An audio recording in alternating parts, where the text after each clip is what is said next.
Therapists, today we need to talk about something super real and a major occupational hazard for all of us, and that is isolation. Isolation can lead to the slow, energetic death of a fantastic therapist to the point where this becomes a very difficult career to sustain. You know, you can start off full of passion and purpose, and over time, those hours in your office alone with clients, they start to take a toll. Because, think about it. You're holding space for everyone else. You're listening deeply. You are present for their pain, their growth, their breakthroughs, as you should be. But then you shut the door at the end of the day and you're all alone again. And here's what nobody tells you in grad school. This work is emotionally expensive. You're giving out a lot of energy. And if you are doing this without a safe, supportive, professional community, it can cost you burnout, stagnation, self-doubt, even ethical missteps. And we haven't even started talking about compassion fatigue and vicarious trauma yet. Even resentment can be a byproduct of problematic isolation. In fact, all of these things have their roots in being disconnected as a therapist. And yet, so many therapists out there, maybe you, are working completely alone. So that's why we are talking about this today. I want this episode to be a wake-up call, maybe a permission slip to stop doing this to yourself, make a positive pivot, and prevent the outcomes of being too isolated in a challenging profession. So, if this is your first time listening, welcome. I'm so glad that you're here, that you found me, that you found this. I am Dr. Lisa Marie Bobby. Like you, I'm a therapist. I'm dually licensed as a psychologist and a marriage and family therapist. I am also an AAMFT approved clinical supervisor. I am a very proud board certified coach, and I am also a coaching educator for therapists who are seeking to become qualified and certified in evidence-based coaching psychology. And this is the Love, Happiness, and Success for Therapists podcast, which is all about you. This podcast is intended to support you so that you can support others. And that's why today we are talking about something that many therapists don't fully even realize the extent to which they need it, but that is so vital for success, for your mental health, but also for basic sustainability in this career as a therapist. So let's dive in. The first thing that I want to dive into just a little bit more briefly, we talked about it somewhat in the intro, but what really happens when therapists work in isolation chronically and what it does to us, but also, honestly, what it does as a byproduct to our practice and sometimes even to our clients. Not to be overly dramatic, but isolated therapists are not just often unwell personally, they can start to do weird things professionally too, because of that lack of connection. But the first thing that will often happen, and I've seen this so many times, is that clinicians lose perspective without having regular contact with trusted peers or a mentor or consultation group. Our own thoughts start to sound like the truth. Sometimes they are the truth, sometimes they're not, but we need to get feedback so that we have a lifeline that can help us sometimes challenge in a positive way whatever it is that we might be thinking. And this can show up in a lot of ways. Sometimes we can become overly responsible. We could also be overly reactive. We could be underconfident. We can be overconfident when we don't have a mirror to check ourselves against. That's a thing. We need somebody else to say, wait, what are you doing? Why are you doing that? You're like, oh yeah, why am I doing that? Like, that's really good for therapists. But another thing that will invariably happen, particularly if you are a therapist in a particularly challenging professional niche, like if you're working with a lot of trauma, severe and persistent mental health conditions, if you have a lot of high need clients, or even just very stuck clients. They don't need to be schizophrenic. I mean, even just working with serious major depressive disorder, I mean, that can be hard. And especially in those environments, we all become vulnerable to burnout at, the type of work that you're doing, but also many of us are operating in environments where there are sometimes ridiculous demands. I mean, if you're in community mental health or an agency setting, you might be carrying a caseload with 80, 100, 120 different humans that you are responsible for. And that is a lot. But to be doing all this in a situation where nobody's checking in with you, no one is validating the emotional weight that you're carrying, it'll build. Maybe slowly, you're a strong person, you can go a long time, but sooner or later, it's going to break, honestly. But there is another reason why isolation can be damaging to us, and I've seen a lot of this too, is that it leads to stagnation. I mean, you might be amazing at what you do. You can do it all the time, do it in your sleep. But after a while, even that starts to become a problem, because without fresh ideas, outside input, healthy challenge, cross-pollination, your growth, your development, it'll plateau. You lose creativity. You stop evolving. You're just kind of doing the same thing over and over again. You get bored. Therapists don't like to admit this, but I talk to therapists all the time who are interested in like diversifying their practice. And one of the main motivators that I hear from people who are interested in learning how to do coaching psychology, not just therapy, is they're like, I'm bored. Which is valid, right?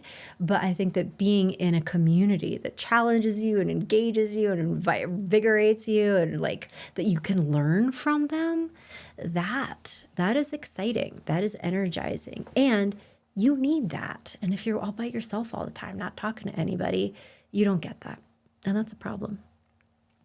Now, the scary thing, and this is something that I have witnessed personally, and I have also heard so many stories about clinicians getting grieved for a variety of things. And, the downstream behaviors can be quite regrettable and no excuses, right?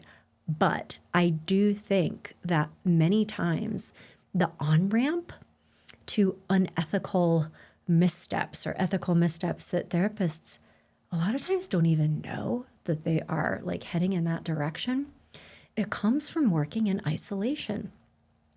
To not have opportunities for peer consultation, real-time feedback, to run a tough case past a support group or a trusted mentor. We can slip. Remember, like being vulnerable to those thoughts in your head that might not always be reliable sources of truth. This is what happens. Like, this is why people need us, right? As therapists, as coaches, to like give that feedback. We need this too, y'all. And the ethical missteps often happen not out of negligence, although that certainly can be part of it, but because therapists they're not thinking clearly. They have blind spots that they're not considering. And that's really hard. But, I think one of the most heartbreaking things here related to therapist isolation, and I think I have experienced this personally at various points in my career because, now I have people around me all the time, right? I founded Growing Self Counseling and Coaching a long time ago. And now it is a big, vibrant group private practice. We have, over 50 therapists running around here at any given time. And there's a lot of support groups and group learning activities and case consultation and peer support, like all the things. And it's great. But, part of the reason that I really wanted to do this and have that kind of group practice where there was a lot of community and personal feeling support baked in was because of my own experiences in private practice. I mean, I was a solo private practitioner for probably like a good 7-8 years before I started banding together with other therapists and had the kind of organization that could support other therapists. Like, it took a long time to build that.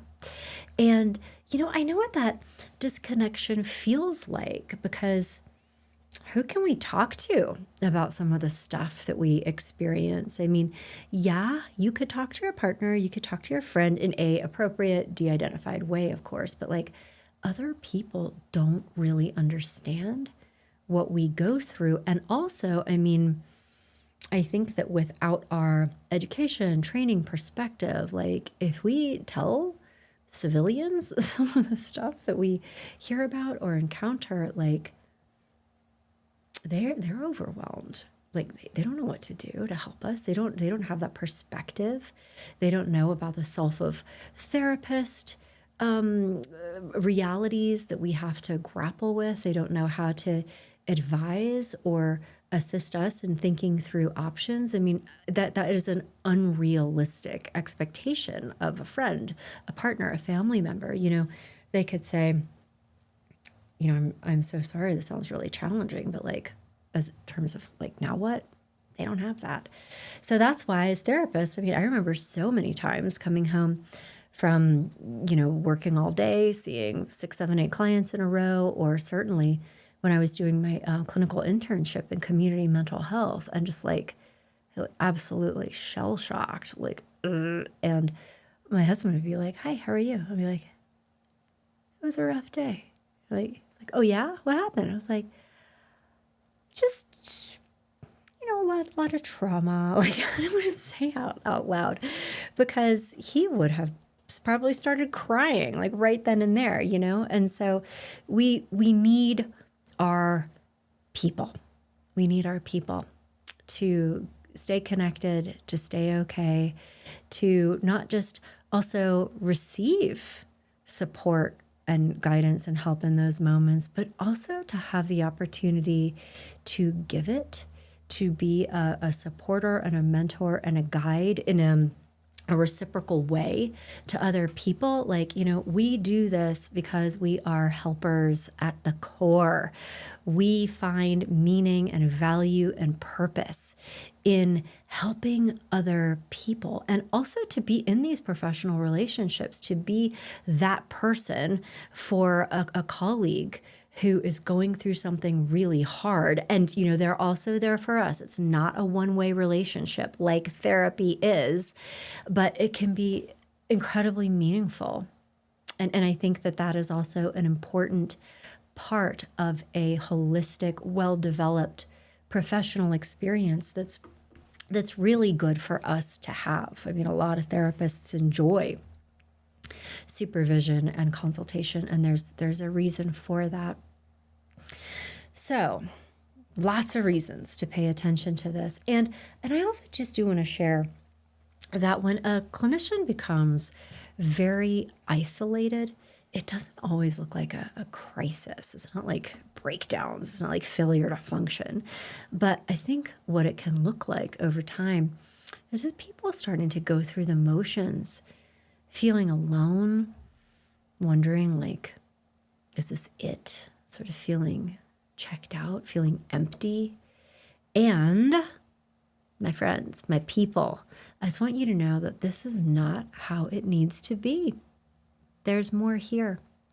So we're going to take a very quick pause, little break. And then on the other side of this, we're going to be talking about some of the things that you can do in order to change this for the better.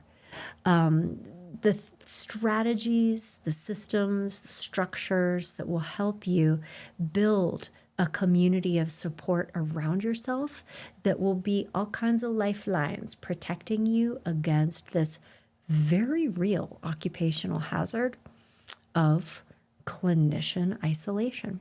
That's what we're talking about on the other side of the break.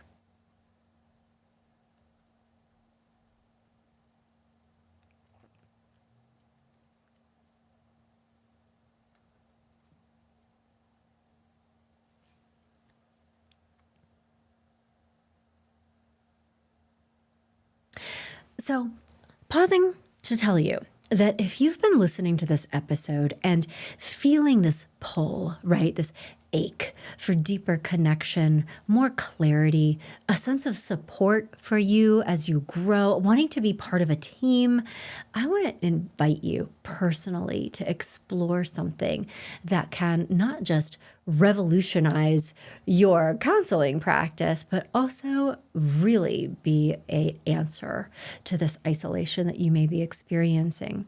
And this is my coaching certification for therapists program, because the way I'm doing this is designed with your needs in mind.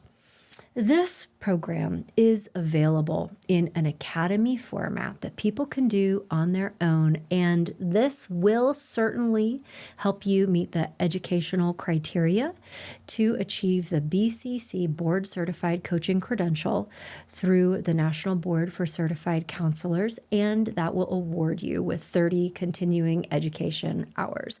And some people like this. They have a lot of community in their lives already. They like the freedom of a program that they can do at their own pace. However, I am a group learner, I am an experiential learner, and I wanted to design a program that would provide therapists not just with opportunities to gain knowledge, but to actually be part of a community that would help them get visibility into themselves as they go through this very important and oftentimes deep professional pivot into being a therapist who practices coaching psychology. And the way we do that is by offering this program in a cohort format. So this includes live classes with me every week where you learn the art and science of transformational coaching, but where we also tackle some of these professional development, therapist self-concept, self-identity, professional identity issues, and directly tackle some of the blind spots that therapists always face when they start trying to practice coaching. Additionally, we offer this in a practicum format where you can, for 8 weeks, be doing a practicum experience through my organization, where you're not just working with coaching clients one-on-one, you're also plugged into a practicum group that meets every week to dig into cases, to give and get feedback. But most importantly, all of this is also designed to help you develop new, revitalizing professional relationships with not just other therapists, but other therapists who practice evidence-based coaching psychology. Because as a therapist who coaches, you are all of a sudden now operating in a totally new space that even your therapist colleagues don't fully understand and don't know how to help you and support you and provide you with feedback, because you are operating in a different space, in a different modality, in a different way. So that's why you need those relationships as a therapist who's becoming a coach, and that is what this program is designed for. So if you have been thinking about incorporating coaching into your practice, you need to do it right. Therapists don't learn coaching psychology, so don't make the mistake of thinking that you know how to coach before you have actually been trained in it. And also take advantage of the community aspects of this. To learn more about this, come to my website, growingself.com. Click on the For Therapists section, and you can learn all about it, the accreditation, the continuing education hours, the process of becoming a certified coach. Make sure that you do have the prerequisite credentials that are required to take this program. And if you do, I'd love to talk with you about this possibility. You can schedule a discovery call with me just to talk about your career goals, where you're headed, and whether or not this program can help you get there. Okay. So that's it. End of the break. I just wanted to share a little bit about this as one possible solution to combat potentially a few needs in your life, one of which might be the desire to expand your practice into working with more non-clinical clients, particularly if you've been struggling with burnout. Diversifying your practice can be a very smart move. But additionally, developing that community through a program like that is really, really helpful. Okay, so I promised you some different ideas to find your people and create a community. So, I just also want to say that there are so many therapists like you who are in the same place, and that we all, I think, kind of need to fight through some of our socialization, the things that were embedded in us as we went through our training programs. And, I think for most clinicians, the experience of being in school was like kind of a golden era in some ways. We had classes with other people, we had practicum, we had internships, we had supervisors, we had a lot of support. But then for a lot of people, like you get licensed and it's like record scratch, it's over. And we also need to prioritize confidentiality. Like we can't talk about what is going on. And also, particularly in some professional environments where like a lot of the people around you are burnt out, that can change the vibe in very dramatic ways. In my experience, clinicians who are very burned out do not have a lot of capacity for compassion, for being a support, and for themselves, for other colleagues, also for clients. It can get bad. But like if you're in an environment where everybody is overloaded, it can be challenging to find people who do want to connect with you if they themselves are not in a good place. And it can also be hard. So like, okay, people that I work with might not be emotionally available for me right now. And if you're a solo private practitioner, like you're by yourself all day. So here are some action steps that you can use to build a professional community.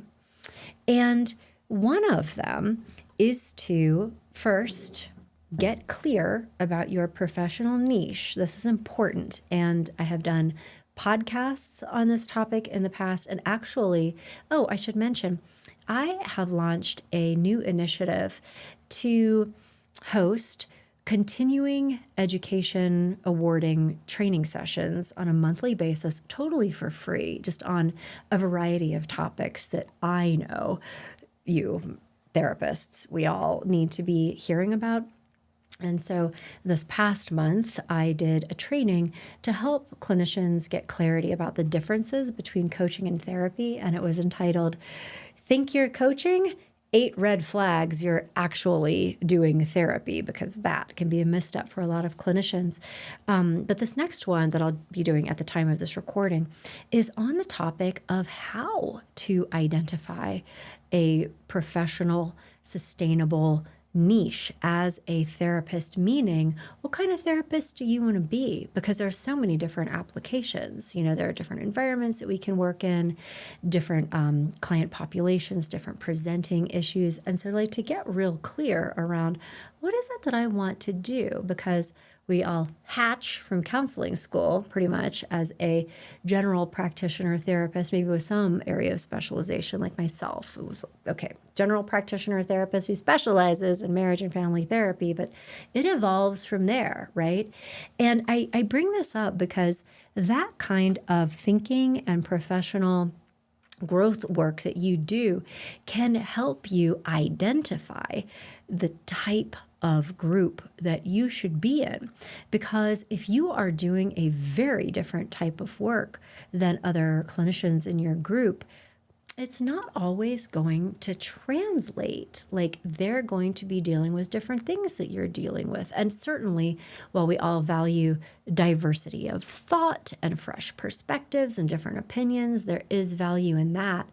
I've been in groups where I am a therapist who specializes in evidence-based coaching psychology to help people grow and create love, happiness, and success. And amazing, competent peers in my group that I love so much, they are doing deep, intense, trauma-focused therapy with children, which is not something that I've ever done. And they don't know what I'm talking about. And I think I'm limited in my ability to really have valuable insight or visibility into what it is that they do. So, we need to design our bouquet, so to speak, which is where you want to be.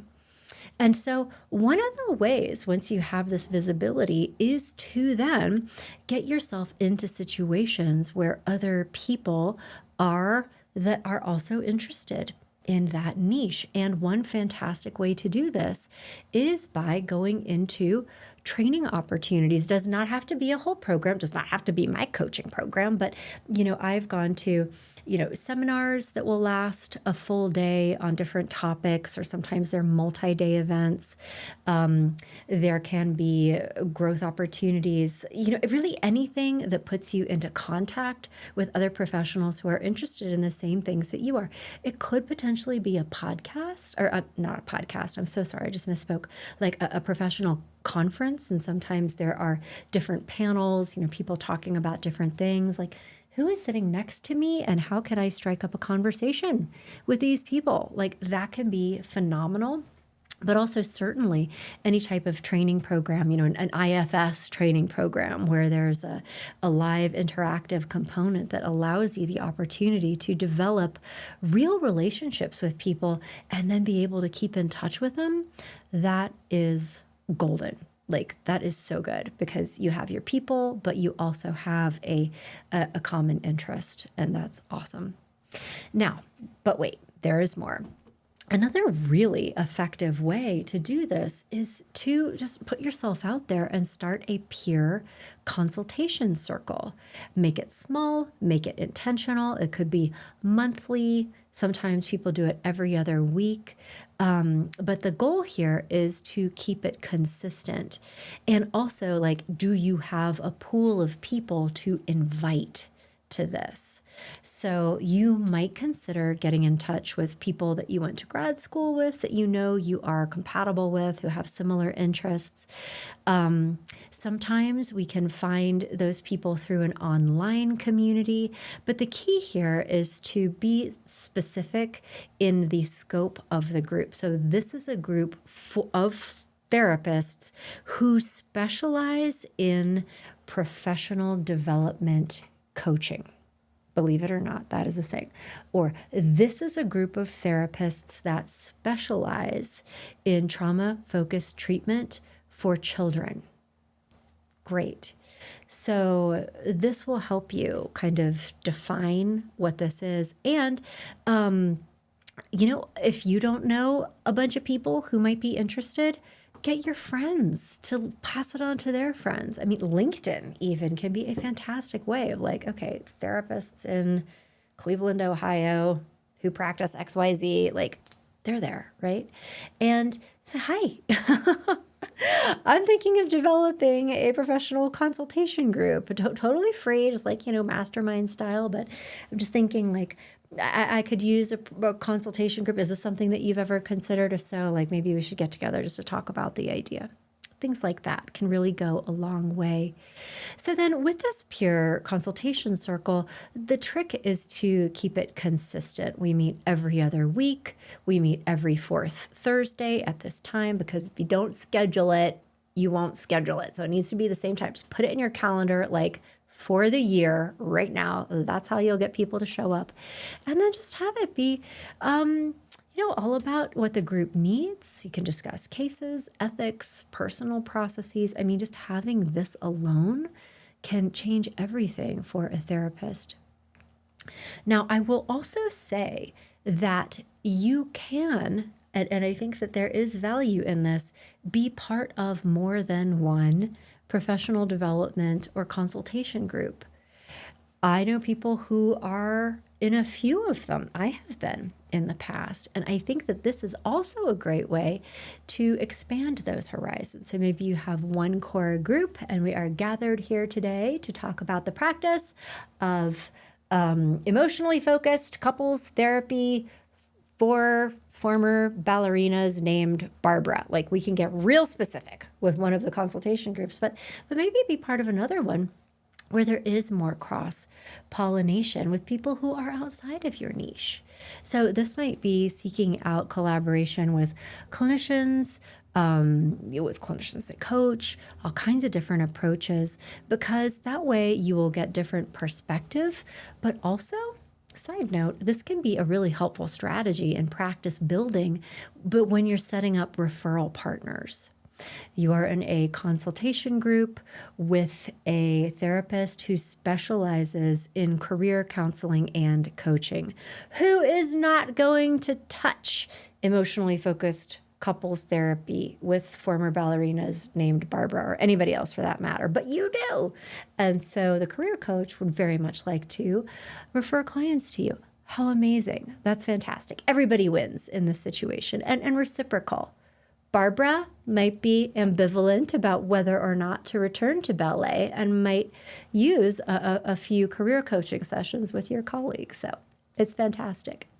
But the trick here, I think, too, is to really invest in real relationships. And what does that mean, people? You know the answer to this. You're a therapist. It means that you need to also let your hair down a little bit. Like, be yourself. If everybody's all buttoned up and we're always just talking about cases all the time and really not talking about ourselves, our lives, our kids, not being authentic, not letting people in, not laughing, not taking the time to get to know people on a deeper level, it's not going to be as meaningful and as valuable of a group for you. So these need to be real relationships, and that requires you to show up in an authentic way. And, I think that therapists, as I've discussed in previous episodes of Love, Happiness, and Success for Therapists, can I sometimes struggle with performance anxiety. Like, the worst thing is to be seen as a therapist who doesn't really know what they're doing. Like, nobody wants that. And so I think, outside of that early training environment where I think it's more safe to be like, oh, I did this, once we become licensed, once we're down the road 5 years or 10 years, I think we can be a bit more guarded, honestly. And in this situation with a professional growth group, it is to our detriment. So just remember to show up with curiosity, not be hyper-focused on being judged, right? You don't have to be impressive. You have to be real, because community begins and honestly ends with authenticity, right? And also, just to share another really great strategy that I have seen work for a lot of people, and this is actually the strategy that we use at my practice, Growing Self, and it is the reason why I designed Growing Self in the way that I did, is that in a large, organized group private practice that is designed around the needs of therapists, and not all group practices are. Many group practices, in my experience, are very client-centered. We are here for clients, which is great. We should be here for clients, but that is not what I'm doing at Growing Self. The whole model of that group private practice is that it is designed around clinicians.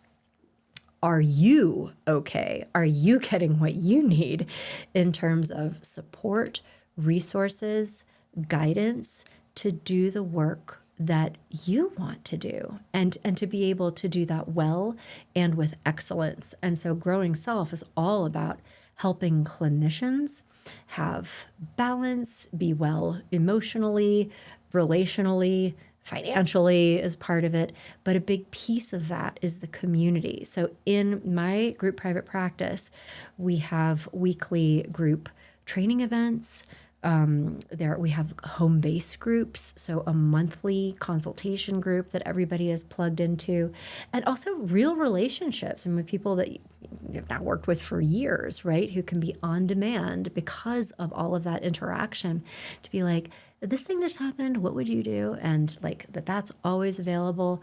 We also have on-demand case consultation, success coaches to help people, kind of untangle what might be getting in the way of their ability to develop and maintain a strong caseload, which is often the case, by the way, for clinicians who are coming into our practice from an agency environment or like a practice that was devoted to the medical model, because, my practice were all cash based, right? And so when a clinician comes in and clients are not assigned to them, they're talking to clients who have 5 consultation meetings scheduled with prospective therapists. So like, I don't know what to do with this. I'm like, oh, that's okay. We got you. Let's talk about it. So there's a lot of community support, visibility. We're talking to each other all day long. And this isn't necessarily a plug for Growing Self. I just wanted you to know that there are group private practices out there like that. The primary mission is to be clinician-centered out of the belief that when clinicians are happy, healthy, well, creating love, happiness, and success, they're going to do a great job with their clients. That has been my experience. And so that could be another solution, particularly, if you're in a solo private practice and really like doing that type of more growth-oriented work that I think is often more possible in a solo private practice, but want to be part of a team, there are places where you can do that. So I just wanted you to know. Okay, so if you are still listening right now, thank you so much for sticking all the way to the end. And one final message, one big takeaway that I really want you to hear is that you were never meant to do this alone. You cannot do this alone. I can't. Nobody can. And that therapists thrive when we have other therapists on our corner, when we are sharing what is real, when we are actively building spaces where we can all show up, and not as experts, but as humans who have chosen a challenging career path, right? That kind of authenticity, that is when the magic happens. That is when the burnout starts to lift. That is when the creativity comes back. And that is when this work can start to really feel joyful again. And just in case nobody has ever told you this, I'm going to put on my clinical supervisor / big sister hat for a second and just tell you this out loud in words, that you deserve support. You deserve to feel supported. You deserve to feel connected. You deserve to feel seen. You should not be in this alone. And if you are, you need to take action in order to change this for yourself, for the world, by the way, because therapists who don't take action will get burned out. And many of them leave the profession altogether as a result of that. And if you take yourself off the bench, if you are no longer in this, a light just went out in the world. Like, the world needs you to stay in this ring. And in order to do that long term, you have got to take care of yourself. There's literally no other way. And having a community is a big part of that. So if this episode hit home for you, I hope you got some really good takeaways, some things that you can do like today. What kind of group do you want to be in? Start snooping around on LinkedIn, right? Hit up some friends from grad school. And if any of the things that I shared with you that I'm doing here at Growing Self feel interesting to you and might meet some needs, maybe even more than one, let's talk about it. You come to growingself.com, tap on the For Therapists section, and there you'll learn more about coaching certification for therapists. If that feels like that is your professional trajectory and you want to not just learn evidence-based coaching psychology and become certified in order to, mitigate risks of being a therapist who offers air quote coaching without credentialing, that is a problem. So we'll address that, but also to have opportunities to develop real long-term relationships with other clinicians that in a cohort, you're going to be working with for 16 weeks. So you get to know people. So that is an opportunity. And certainly, if you are looking at different private practice environments to find a long-term professional home, if you're thinking of exiting out of a solo private practice for the reasons that I've described, happy to talk with you more about that as well. Okay, so pay it forward. Let's break the isolation right now. Forward this episode to one of your professional colleagues who might also be struggling with isolation, and even as a way to broach this conversation. Hey, I heard this podcast. Do you want to be in a consultation group with me? There you go. We did it, right? So use this as a tool. Use this to help a professional colleague who might be struggling. And please stay in touch with me. I want to be part of your community. I'm in this with you right here. So of course, I'll be back in touch next week with another podcast episode. You can subscribe to the podcast, Love, Happiness, and Success for Therapists, to make sure you get that. But I also have a newsletter. Every single week, I am sending out therapist-focused resources to support your growth. You'll hear about podcasts I'm doing, the trainings that I mentioned. So continuing education, credit hour awarding, free trainings that are available for you. You'll get updates about those, different tools that I'm developing, resources, worksheets. That is where you'll find out about it. Sign up for my newsletter. And also, additionally, let's get connected on LinkedIn. Come find me. Dr. Lisa Marie Bobby, connect with me. I would love to be part of your circle, hear what's going on with you, and maybe even design another podcast in response to what is going on with you, because I am making these for you, by the way. So thank you so much for being here with me today. Take care of yourself. I know it's rough out there, so take good care of yourself and keep growing. That's part of the job too. All right, my friend, that's a wrap. See you next time.